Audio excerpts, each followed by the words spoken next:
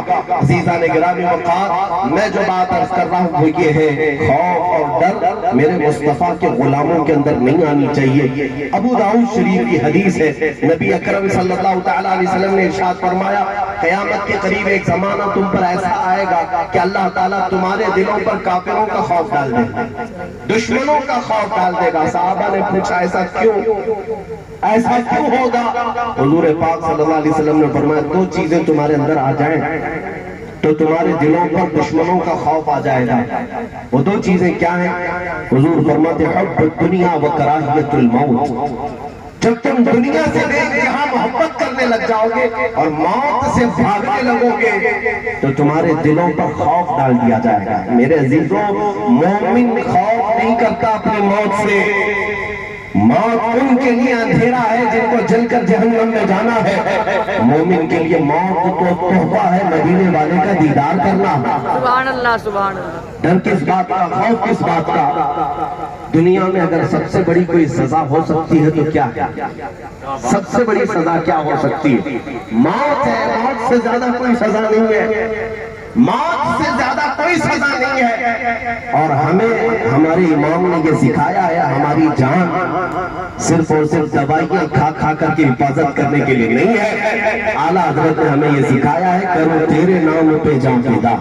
یا رسول اللہ، نہ ایک جان دو جہاں فدا، تو جہاں سے بھی نہیں جی بھرا، کرو کیا کروڑوں جہاں نہیں. ہماری یہ جانیں اگر میرے مصطفیٰ کریم صلی اللہ تعالیٰ علیہ وسلم کے نام پر قربان ہوتی ہے تو خوف کی بات نہیں، عیب کی بات نہیں. سنو میرے عزیزوں، دو چند مثالیں میں آپ کو بتاتا ہوں. اللہ رب العزت قرآن میں فرماتا ہے، وَاللَّهُ يَعْصِمُكَ مِنَ النَّاسِ. اے رسول، آپ کو آپ کا رب ہمیشہ محفوظ رکھے گا. اللہ تعالیٰ اپنے رسول کی حفاظت میں ہے، کل بھی آج بھی اور قیامت تک اللہ تعالیٰ اپنے رسول کی حفاظت میں ہے. رسول کریم صلی اللہ تعالیٰ علیہ وسلم کو کوئی غزل نہیں پہنچا سکے گا. جو کچھ یہ کتے بھوک رہے یا اپنا خراب کرتے، میرے مصطفیٰ کا کچھ نہیں. تو گھٹائے سے کسی کے نہ گھٹا ہے نہ گھٹے گا. یا رسول اللہ، جب بڑھائے تجھے اللہ تعالیٰ تیرا، مٹ گئے مٹتے ہیں مٹ جائیں گے آتا تیرے، نہ مٹا ہے نہ مٹے گا کبھی چرچا تیرا. میرے مصطفیٰ کریم کے متعلق قرآن کہتا ہے، اے رسول، آپ کی حفاظت اللہ فرما رہا ہے تمام لوگوں سے. اور وہ جب حفاظت پر آتا ہے، رب تعالیٰ جب حفاظت کرتا ہے تو میرے عزیزوں وہ کنکروں سے بھی کرتا ہے، پتھروں سے بھی کرتا ہے، جانوروں سے بھی کرتا ہے. لیکن قسمت اس کی ہے کہ اگر تم جیسے یا ہم جیسے نبی پاک کی عزت کی حفاظت کے کام آ گئے تو روئے زمین کے افضل ترین لوگ ہوں گے، افضل ترین لوگ ہوں گے. اس لیے کہ اپنے نبی کے خدمت کے لیے اللہ ان کو چنتا ہے جو دنیا میں افضل ہوا کرتے ہیں. ایرے غیرے نتھو کھیرے کا کام نہیں میرے نبی کی عزت پر پہرا دینا. جب نبی پاک کی عزت پر کوئی پہرا دیتا ہے تو پوری دنیا کا وہ اعلیٰ حضرت بن کر کے دلوں پر راج بھی کرتا ہے. سبحان اللہ. حضور پاک کی عزت کو سب چڑھ کر کے بولتا ہے تو وہ زمانے کا امام بنتا ہے.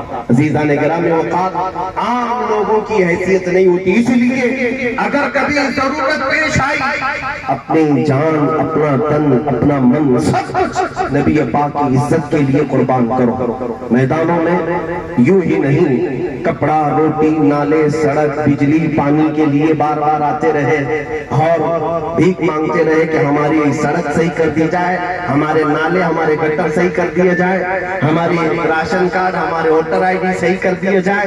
دنیا کے ان تمام اسباب کے لیے تم آتے رہے، لیکن میرے عزیزوں قیامت کے دن ان کی گردنیں اونچی ہوں گی جو کبھی میرے نبی کی عزت کے لیے بھی آواز اٹھائے کہ ہمیں دنیا میں اگر کوئی چیز نہیں ملتی تو کوئی حرج نہیں، میرے نبی کی عزت کی سلامتی کی ضمانت دے دی جائے.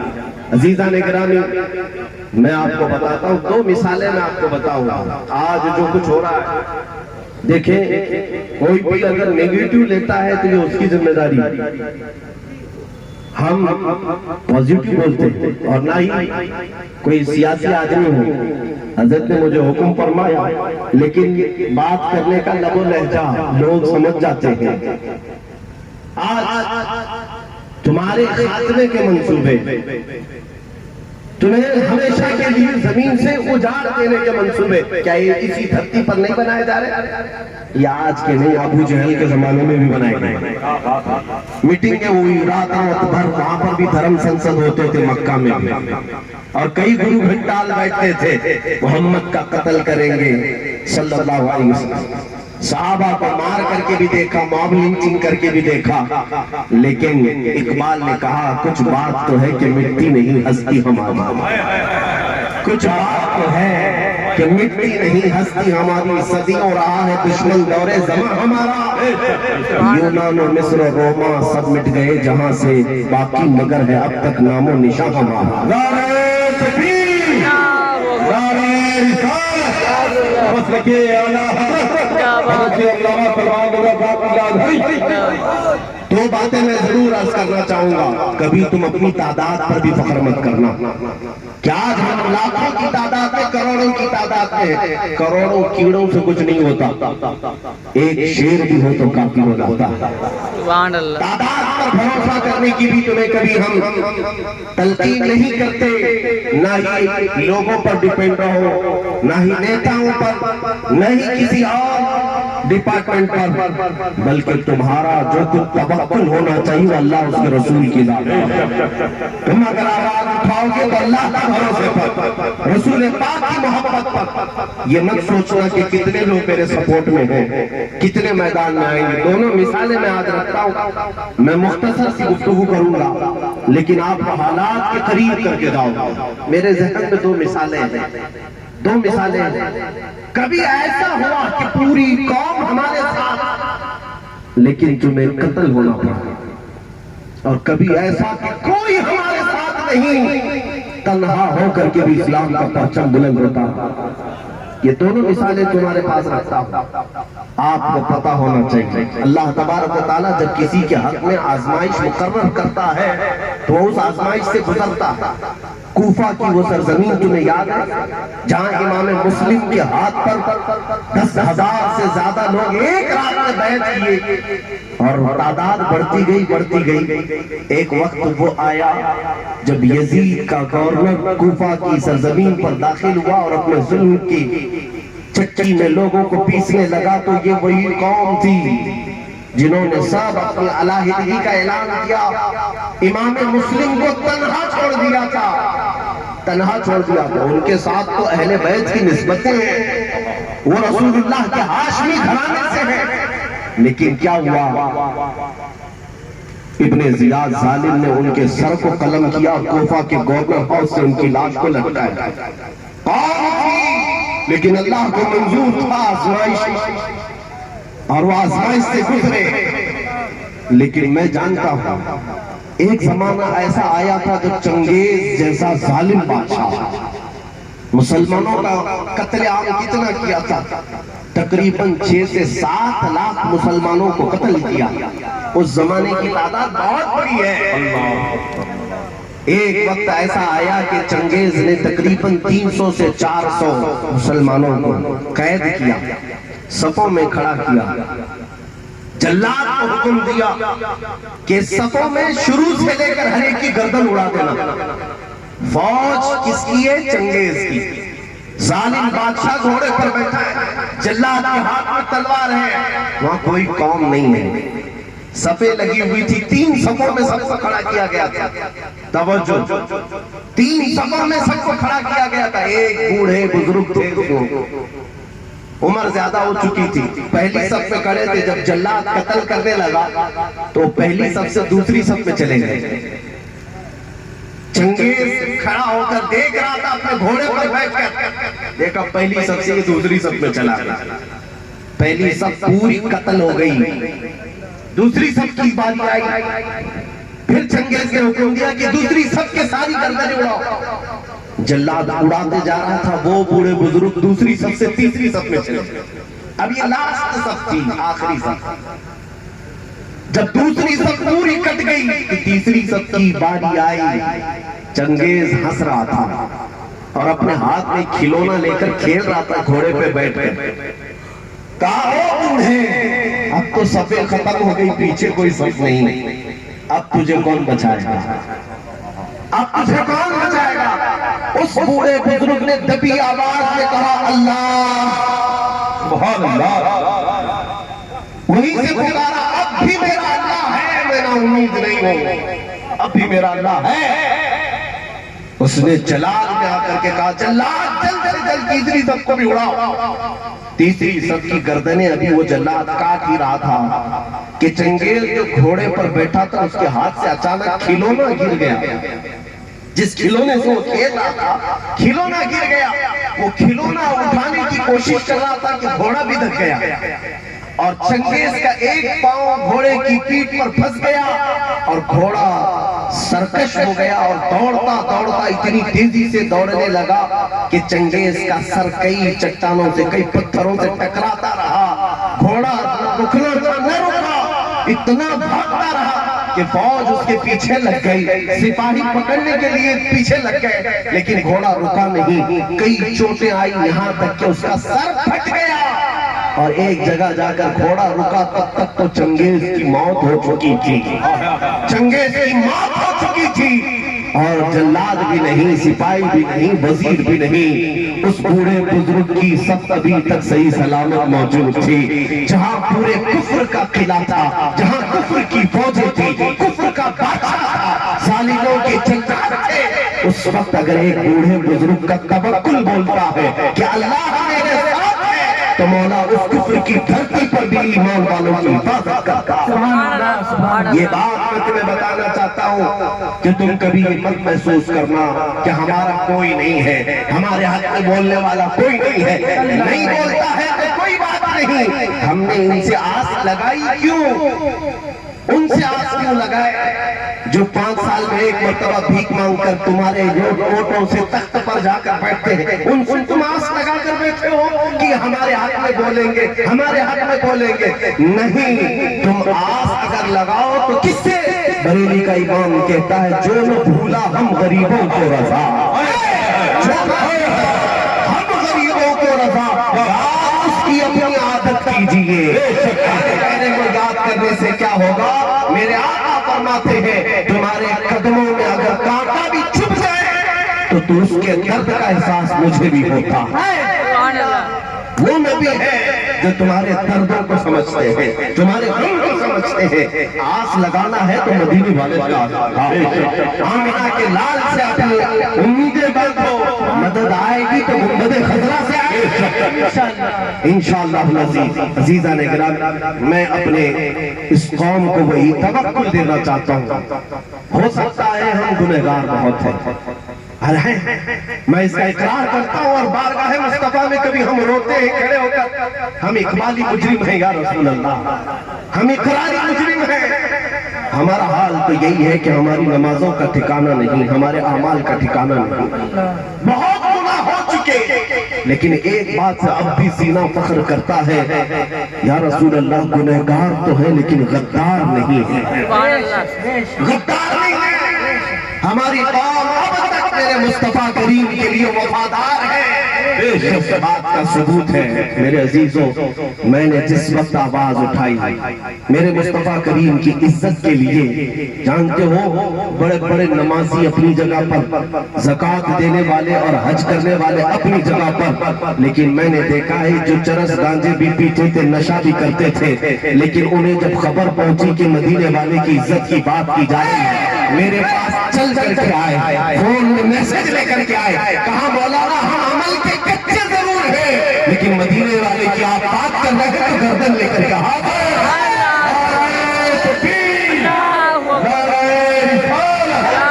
حضرت علامہ سلمان رضا صاحب کی لاجوری، جب تک تمہارے اندر یہ جذبہ باقی رہے گا کوئی قوم تم پر حاوی نہیں ہوگی۔ یہ جو کچھ بھی چل رہا ہے یہ آزمائش ضرور ہے، ان بدلیوں کے بعد اجالا آنا ہے، اس رات کی تاریخ کے بعد صبح کا طلوع ہونا ہے، ایسا نہیں ہوگا کہ ظلم کی داستان چلتی رہے گی۔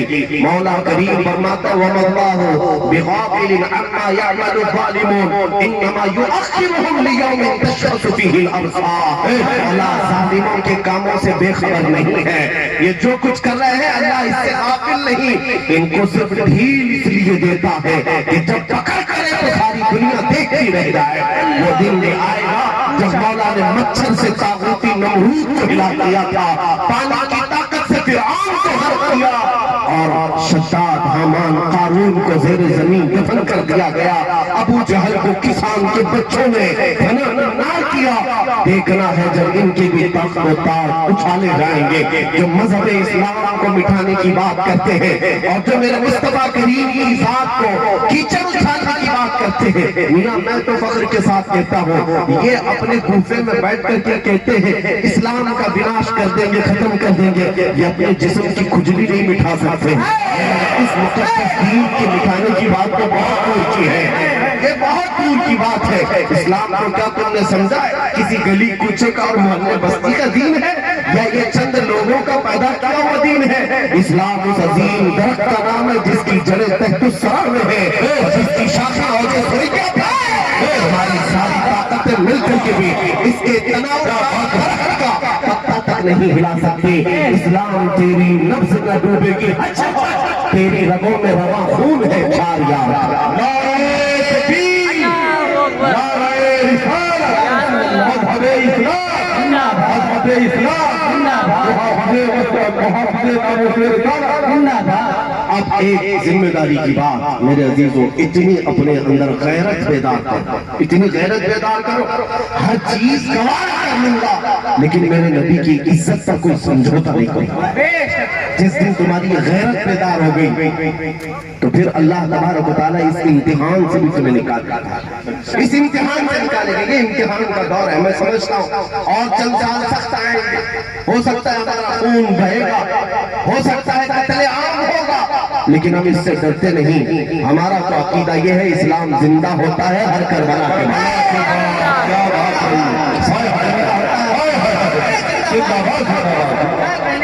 اور اس خونی کربلا میں ہم جیسوں کا کوئی حصہ کام آ جائے تو ہم حسینی کہنے پر فخر کریں گے، حسینی کہلانے پر فخر کریں گے انشاءاللہ العزیز۔ ایک بات میں کہنا چاہتا ہوں، اتنی غیرت آنی چاہیے کہ جتنی مدینے کے ایک جانور کے اندر تھی۔ کون سا جانور؟ میرے عزیزوں، حدیثوں میں لکھا ہے خیبر کے موقع پر حضور پاک صلی اللہ علیہ وسلم کی بارگاہ میں ایک خچر لایا گیا جس خچر کا نام یعفور ہے۔ حضور کو تحفے میں پیش کیا، کسی نے تحفے میں یعفور خچر پیش کیا۔ خچر گدھے اور گھوڑے کے بیچ والی ایک ذات ہے۔ نبی پاک صلی اللہ علیہ وسلم نے اس خچر کو قبول کیا، لیکن وہ اپنے منہ کو ہلا ہلا کر کے کچھ باتیں کر رہا تھا، اور تو کوئی سمجھ نہیں رہا، لیکن میرے مصطفیٰ جو ہر ایک کے لیے رحمت بن کر آئے تھے اس خچر کی بولی کو اپنے کانوں سے سن رہے تھے اور مسکرا رہے تھے۔ صحابہ نے پوچھا یا رسول اللہ، یہ یعفور، یہ خچر آپ سے کیا کہہ رہا ہے؟ سنو میرے عزیز، میرے آقا فرماتے ہیں یہ خچر مجھ سے کہہ رہا ہے کہ یا رسول اللہ، میں ان خچروں کی نسل میں ہوں کہ میرے باپ داداؤں کی پشت پر انبیاء اکرام سواری کرتے تھے۔ انبیاء اکرام، بنی اسرائیل کے انبیاء سواری کرتے تھے، اور خچر نے ایک جملہ یہ بھی کہا، میرے آقا فرماتے ہیں کہ اس نے مجھ سے یہ کہا یا رسول اللہ، ان خچروں کی نسل میں میں آخری خچر ہوں اور ان نبیوں کے سلسلے میں آپ آخری رسول ہیں۔ آخری رسول، پتہ یہ چلا ختم نبوت کا عقیدہ تو خچر کا بھی ہے۔